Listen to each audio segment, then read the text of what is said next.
상상해 보십시오.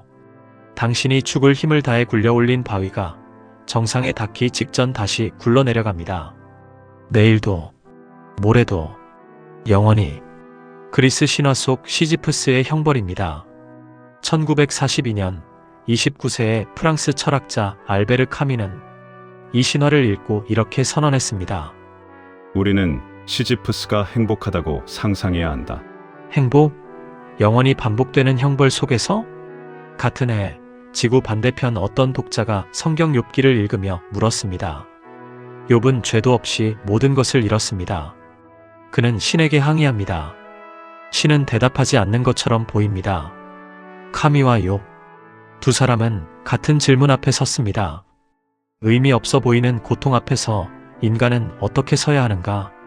그러나 두 사람의 대답은 충격적으로 달랐습니다. 그 차이가 무엇인지 오늘 13분 안에 보여드리겠습니다. 카미의 세계, 1942년 알제, 부조리의 탄생.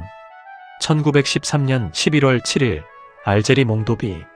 알베르 카미는 프랑스령 알제리의 가난한 피에누아르 가정에서 태어났습니다. 아버지 루이시엥 카미는 그의 나이 1살 때 마른 전투에서 전사했습니다. 카미는 아버지 얼굴을 본 적이 없습니다. 어머니 카트리는 청각장애가 있었고 둘은 알제의 빈민가에서 살았습니다. 이 소녀는 묻습니다. 왜 아버지는 의미 없는 전쟁에서 죽어야 했는가? 1930년 17세의 카미는 결핵 진단을 받습니다. 당시 결핵은 사형 선고에 가까웠습니다. 여기서 그의 철학적 직관이 형성됩니다. 인간은 의미를 원한다. 그러나 세계는 의미를 주지 않는다. 이 간극을 카미는 부조리, 라브시르드라고 명명했습니다. 1942년 출판된 두 권의 책이 이 사상을 완성합니다. 소설, 이방인 레트랑제와 철학 에세이, 시지프 신화 르미트 드 시지프. 두 권 모두 같은 해 출판되었습니다. 키르케고르가 1843년에 두 권을 동시에 낸 것처럼 시지프 신화는 이 질문으로 시작합니다. 진정으로 진지한 철학적 문제는 오직 하나뿐이다. 바로 자살이다. 충격적인 첫 문장입니다. 카미가 자살을 권장한 것이 아닙니다. 오히려 정반대입니다. 의미 없는 세계에서 살아야 할 이유가 있는가? 이것이 그의 진짜 질문이었습니다. 그리고 그는 시지프스를 불러옵니다. 잠시 뒤 시지프스가 욥과 만나는 지점이 나옵니다. 시지프스의 신화, 부조리의 영웅. 그리스 신화 속 시지프스는 코린토스의 왕이었습니다. 그는 신들을 두 번 속였습니다. 첫 번째, 죽음의 신 타나토스를 쇠사슬로 묶어 한동안 아무도 죽지 않는 세상을 만들었습니다. 이 일화는 핀다로스를 비롯한 고대 자료에 기록되어 있습니다. 두 번째, 죽은 후 아내에게 장례를 치르지 말라고 지시해놓고 저승에 내려가 나는 장례도 못 받았다며 이승으로 돌아올 허락을 받아냈습니다. 결국 신들은 영원한 형벌을 내렸습니다. 시지프스는 거대한 바위를 산 정상까지 밀어 올려야 합니다. 정상에 닿으면 바위는 저절로 굴러내려옵니다. 영원히. 카미는 이 신화의 어느 장면에 주목했는가? 바위가 굴러내려간 직후 시지프스가 산 아래로 내려가는 그 순간? 그 순간이 나의 관심을 끈다. 그 얼굴은 돌처럼 단단하다. 나는 그 고통을 상상한다. 그러나 나는 또한 그가 행복하다고 상상하지 않을 수 없다. 왜 행복합니까? 카미의 논리를 따라가 봅니다. 시지프스는 환상이 없습니다. 신들이 자신에게 무의미한 형벌을 주었다는 것을 압니다. 희망도 없습니다. 내일 바위가 굴러내려오지 않을 가능성은 없습니다. 그러나 그는 자신의 운명을 자신이 주인으로 살아갑니다. 바위는 내 바위다. 이 인식이 반항, 레볼트입니다. 카미에게 반항이란 폭력이 아닙니다. 부조리한 현실을 인정하면서도 그 앞에 무릎 꿇지 않는 정신의 자세입니다. 그는 세 가지를 제시합니다. 반항, 레볼트, 자유, 리베르테, 열정, 파시옹. 신을 향한 희망을 버린 자리에 인간 자신의 자유와 열정이 들어온다는 것입니다. 여기서 카미는 키르케고르를 직접 비판합니다. 키르케고르는 부조리 앞에서 신앙의 도약을 선택했다. 그것은 철학적 자살이다. 강렬한 충돌입니다. 지난 5편의 주인공 키르케고르를 카미가 정면으로 공격합니다. 욥기의 까닭없이 희남에서 시작된 질문. 이제 욥기로 돌아갑니다. 욥기에 숨어있는 학자들이 주목하는 히브리어 단어 하나가 있습니다. 희남. 까닭없이, 이유 없이, 공짜로라는 뜻입니다. 욥기 1장 9절 하 사탄이 하나님께 묻습니다. 욥이 어찌 까닭없이 하나님을 경외하리이까? 그리고 욥기 2장 3절 하나님이 하 사탄에게 말씀하십니다. 내가 나를 충동하여 까닭없이 그를 치게 하였어도 그가 여전히 자기의 온전함을 굳게 지켰느니라. 같은 단어 희남이 2번 사용됩니다. 하 사탄의 질문. 욥의 신앙은 까닭없는 신앙인가? 아니면 보상을 위한 거래인가? 하나님의 확인. 내가 까닭없이 그를 쳤다. 이것이 욥기가 직면한 부조리입니다. 죄 없는 자가 고통받는다.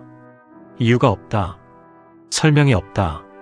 카미라면 이 장면을 읽고 이렇게 말했을 것입니다. 이것이 부조리다. 세계는 의미 없이 작동한다. 그렇다면 욥은 카미가 말한 시지프스처럼 신을 버리고 인간의 반항으로 나아가는가? 욥기 3장의 욥은 거의 그것처럼 보입니다. 나의 난날이 멸망하였었더라면 욥기 9장 22절 욥은 더 직접적입니다. 나는 말하기를 하나님이 순전한 자나 악한 자나 멸망시키신다 하나니 욥은 하나님이 자신을 원수처럼 대한다고 말합니다. 이것은 카미적 반항에 가깝습니다. 그러나 결정적으로 다른 점이 하나 있습니다. 욥은 신에게 항의합니다. 신을 버리지 않습니다. 이 차이가 욥과 시지프스를 가르는 결정적 지점입니다. 반항 대 항의, 두 자세의 충돌. 카미의 시지프스와 욥의 차이를 정확히 비교해 봅니다. 공통점부터 봅니다. 첫째, 둘 다 환상이 없습니다. 시지프스는 자신의 형벌이 끝나지 않을 것을 압니다. 욥도 새 친구가 말한 회개하면 회복된다는 논리를 받아들이지 않습니다. 둘째, 둘 다 굴복하지 않습니다. 시지프스는 바위를 다시 밀어 올립니다. 욥은 자신의 무죄를 끝까지 주장합니다. 셋째, 둘 다 신에게 도전합니다. 시지프스는 타나토스를 가두고 욥은 하나님을 법정으로 불러내려 합니다. 그런데 결정적 차이가 있습니다. 카미의 시지프스는 신이 없는 자리에서 인간의 자유를 선언합니다. 욥의 항의는 신이 존재한다는 전제 위에서 관계를 요구합니다. 욥기 9장 33절을 보십시오. 양측 사이에 손을 얹을 판결자도 없구나. 욥은 신에게서 도망치지 않습니다. 오히려 신과 대화할 수 있는 중재자를 찾고 있습니다. 욥기 13장 15절의 유명한 구절입니다. 그가 나를 죽이시리니 내가 소망이 없노라. 그러나 그의 앞에서 내 행위를 변백하리라. 히브리어 원문 분석에서 이 구절은 학자들 사이에 논쟁이 있습니다. 마소라 본문의 케티브 쓰여진 것은 로 아니다이고 켈에 읽히는 것은 로 그에게입니다. 즉 원문 표기대로 읽으면 나는 그를 의뢰하지 않겠다이고 읽기 전통대로라면 나는 그를 의뢰하리라가 됩니다. 이 긴장 자체가 욥기의 핵심입니다. 신앙과 절망이 한 문장 안에 공존합니다. 반면 카미의 시지프스에게는 이 긴장이 없습니다. 신은 처음부터 대화 상대가 아닙니다. 카미 본인도 후기에 이 점을 인식했습니다.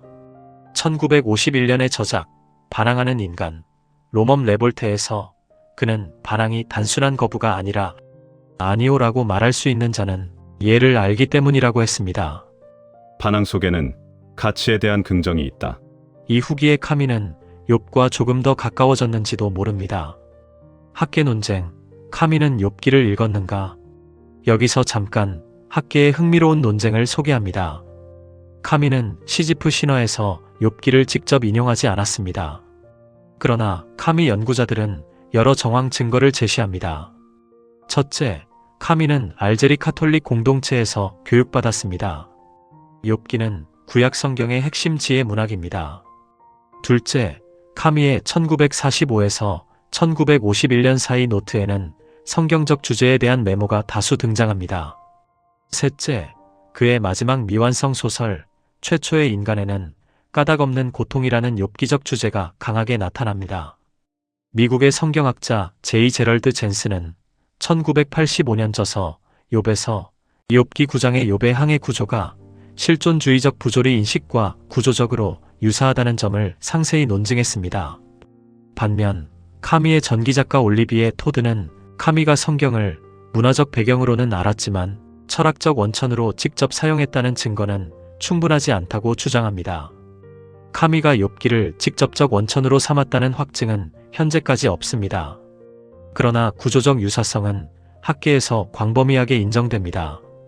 두 텍스트의 구조적 유사성, 그것 자체가 인간의 조건에 대한 보편적 통찰을 보여줍니다. 오늘을 위한 메시지, 두 가지 삶의 자세. 이제 정리합니다.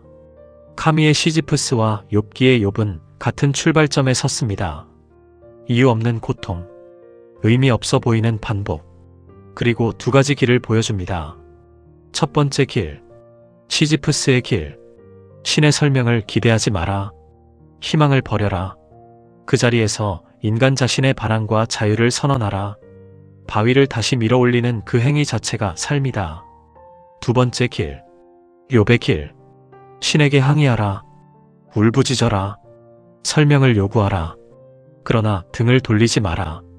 관계를 포기하지 마라. 하나님이 폭풍 가운데 나타났을 때 욥은 설명을 받지 못했습니다. 대신 그는 하나님을 직접 만났습니다. 내가 주께 대하여 귀로 듣기만 하였사더니 이제는 눈으로 주를 배움나이다. 카미가 말한 의미 없는 세계와 욥이 경험한 설명 없는 하나님 사이에 인간은 선택합니다. 당신은 어느 길을 걷고 있습니까? 두 길 모두, 적어도 이것은 공통적으로 말합니다. 무너지지 마라. 굴복하지 마라. 바위를 다시 밀어 올려라. 그것이 시지프스이든 욥이든. 다음 편에서는 욥기 시리즈를 마무리하는 7편으로 넘어갑니다. 마르틴 하이데거의 철학 개념, 죽음을 향한 존재와 욥기 3장의 죽음 소망을 교차합니다. 욥이 내가 태어난 날이 저주를 받을지어다라고 울부짖을 때 하이데거가 말한 인간 존재의 본질이 무엇인지와 만납니다. 다음 시간에 만나겠습니다.